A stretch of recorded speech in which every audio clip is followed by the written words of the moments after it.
Selamat datang di Novel Story, channel yang menceritakan novel berjudul Aku Bukan Menantu Sampah. Jangan lupa subscribe dan like. Sekian dari Mimin, silahkan menikmati ceritanya ya. Aku Bukan Menantu Sampah, bab 445 perangkap rentenir. Rocky tidak bisa menahan lagi dan menyela ibu, dengan pekerjaan yang begitu bagus, maukah kamu mencarikan untukku juga? Masih ingin menjadi manajer umum. Dengan Rinosu yang bahkan tidak lulus sekolah menengah pertama, dan bisa bekerja di perusahaan itu sudah cukup baik.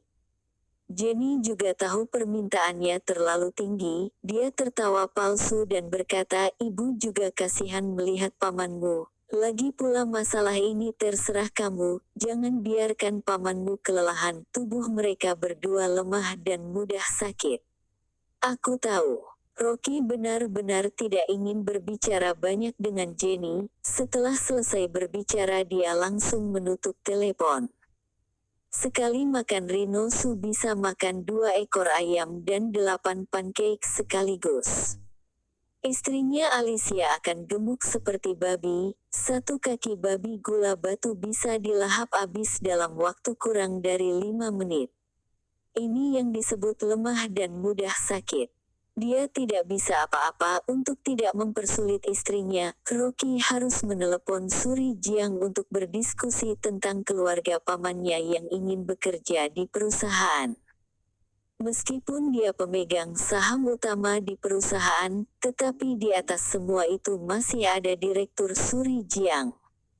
Suri Jiang sangat senang, dan langsung mengatur jabatan Wakil Direktur Departemen Penjualan kepada Rinosu, gajinya 20 juta ditambah komisi Alicia sebagai sales penjualan, gajinya 16 juta ditambah komisi. Katanya Departemen Penjualan, sebenarnya obat perusahaan patungan tidak membutuhkan sales penjualan untuk menjual, bahkan pesanan bulan depan sudah dipesan habis. Ini sama saja dengan mendapat gaji buta tanpa adanya batas pekerjaan. Keesokan paginya, Rinosu dan istrinya dengan senang hati bergegas ke perusahaan untuk bekerja. Sebelum pergi dia memberikan banyak sanjungan kepada Rocky, membuat seluruh bulu kuduknya merinding. Rocky baru saja hendak berjalan keluar dari villa, tiba-tiba dia melihat satu sosok yang mencurigakan lewat dari halaman belakang. Penglihatannya sangat bagus, begitu melihat sosok itu ternyata itu adalah Talita, dan dia terkejut. Dalam beberapa hari ini, dia sudah melihat Talita di halaman belakang berkali-kali. Dia bersembunyi-sembunyi dan tingkahnya sangat mencurigakan. Pengawal di villa melaporkan bahwa dia sering keluar pada tengah malam, seperti bertemu dengan seseorang. Rocky berpikir, apakah Talita sudah mempunyai pacar? Melihat Talita menyelinap keluar dari pintu belakang dengan diam-diam, tanpa sadar Rocky mengikutinya, tetapi saat dia baru saja berjalan 1 langkah, dia langsung berhenti. Talita bukan istrinya. Jika dia benar-benar mempunyai pacar, apakah dia bisa mengontrolnya? Lagi pula ini juga merupakan privasi orang lain. Dulu dia pernah bertanya sekali kepada Talita, tetapi dia menolak untuk membicarakannya, dan dia terlalu banyak ikut campur. Setelah Rocky berpikir sejenak, dia tidak mengikutinya, berbalik badan dan berjalan keluar dari villa. Di bekalang pintu villa, Talita melihat ke sekeliling dengan hati-hati. Setelah memastikan tidak ada orang di sekitar, dia bergegas menyelinap keluar dari pintu belakang villa. Begitu dia keluar, sebuah sosok tiba-tiba muncul di sampingnya, dan langsung ke depannya dalam sekejap, kemudian bertanya dengan cemas, di mana barangnya? Talita segera mengeluarkan sebuah amplop kertas kraft dari dalam tasnya, sambil menyerahkannya dia berkata, ibu, aku hanya mempunyai sedikit uang ini. Sosok yang datang itu ternyata adalah ibunya yaitu Lani. Lani langsung menyambar amplop itu, membukanya dan melihat sekilas dan seketika wajahnya menunjukkan ketidakpuasan. Kenapa uangnya begitu sedikit? Bagaimana cukup? Kakakmu Rainer telah berhutang miliaran biaya rumah sakit. Bukankah aku memintamu mencari Rocky untuk meminta uang? Apakah kamu sudah meminta uang kepadanya? Bu, aku masih belum sempat meminta uang kepada Rocky, kata Talita dengan mengerutkan keningnya. Sebelum dia selesai berbicara, Lani tiba-tiba melompat dan langsung menamparnya, dan memarahinya dengan marah. Rocky sekarang sudah kaya, ada yang memberikannya villa, bahkan menjadi wakil direktur di perusahaan patungan. Dia mempunyai begitu banyak uang, memangnya kenapa kalau kamu meminta uang beberapa miliar kepadanya? Wajah Talita bengkak dan memerah setelah ditampar, dengan air mata di matanya. Dia merasa sangat teraniaya, dia tidak bisa menahan diri lagi dan berkata, bukankah keluarga Meng sudah lama mengusir aku dan Rocky? Sekarang kamu meminta uang kepadaku, bagaimana aku bisa dengan tidak tahu malunya meminta uang kepada Rocky? Jika ingin uang, kamu mintalah sendiri. Setelah selesai berbicara, dia berbalik badan dan pergi karena kesal, dan dia merasa sangat marah.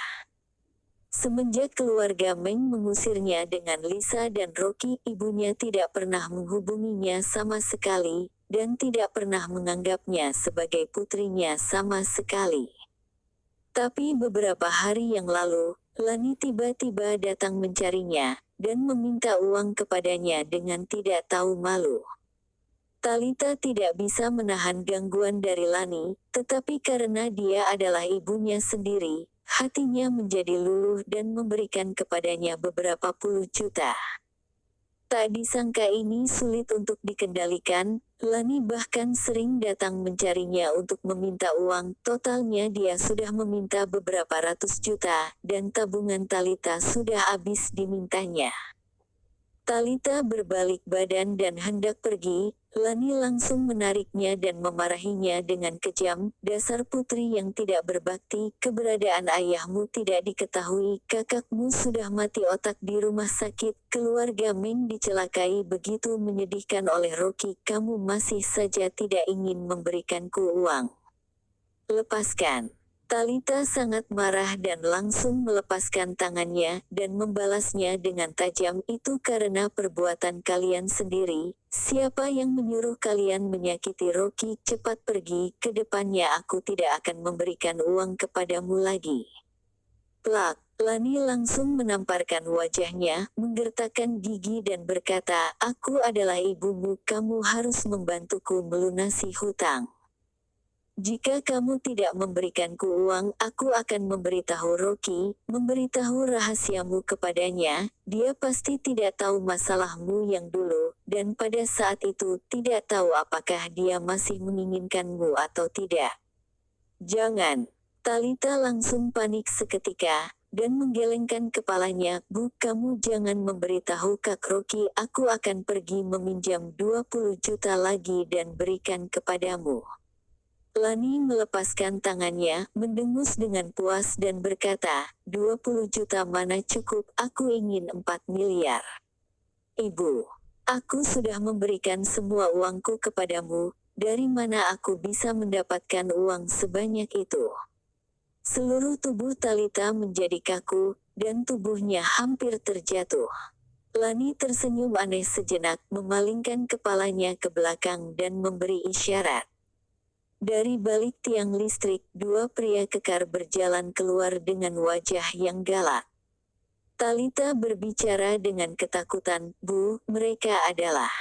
Lani berbicara sambil tersenyum, tidak perlu takut, mereka adalah temanku, selama kamu menandatanganinya, 4 miliar akan segera cair. Seorang pria kekar dengan tato naga di tangannya berjalan mendekat, tersenyum dingin dan menyerahkan beberapa lembar kertas kepada Talita, dan berteriak tanda tangan. Talita membalikkan sejenak dokumen itu, dan berteriak terkejut seketika, Bu, ini adalah rentenir. Bagaimana aku bisa membayarnya? Ini adalah kontrak pinjaman dari rentenir, lembaga keuangan yang bernama Perusahaan Keuangan Liu, yang berafiliasi dengan institusi perusahaan Mars, yaitu rentenir. Lani segera mengancam, jika kamu tidak tanda tangan aku akan menelepon Rocky sekarang, dan memberitahunya rahasiamu yang dulu, dia akan segera tahu bahwa kamu adalah wanita jahat, dan tidak sepolos itu. Ibu. Mata Talita memerah, dia dipaksa sampai air matanya mengalir. Bunga pinjaman 4 miliar dari rentenir lebih tinggi daripada pinjaman online, jika dia tidak membayar dalam 1 bulan, dengan modal pinjaman ditambah dengan bunga dia harus membayar 5 miliar, jika tidak membayar dalam 2 bulan akan menjadi 6 miliar, ini benar-benar jurang maut. Namun, dia tidak ingin Rocky mengetahui rahasianya. Itu adalah sesuatu yang tidak ingin dia ungkit dalam hidupnya. Jika Rocky mengetahui hal itu, dia pasti akan sangat membencinya, dan bahkan dia tidak ingin melihatnya seumur hidupnya. Terima kasih telah menonton, jangan lupa like, komen dan subscribe ya teman-teman agar saya semangat melanjutkan novel ini. Jika ada yang kurang baik silahkan komen di bawah agar saya memperbaikinya. Sekian dan terima kasih ya.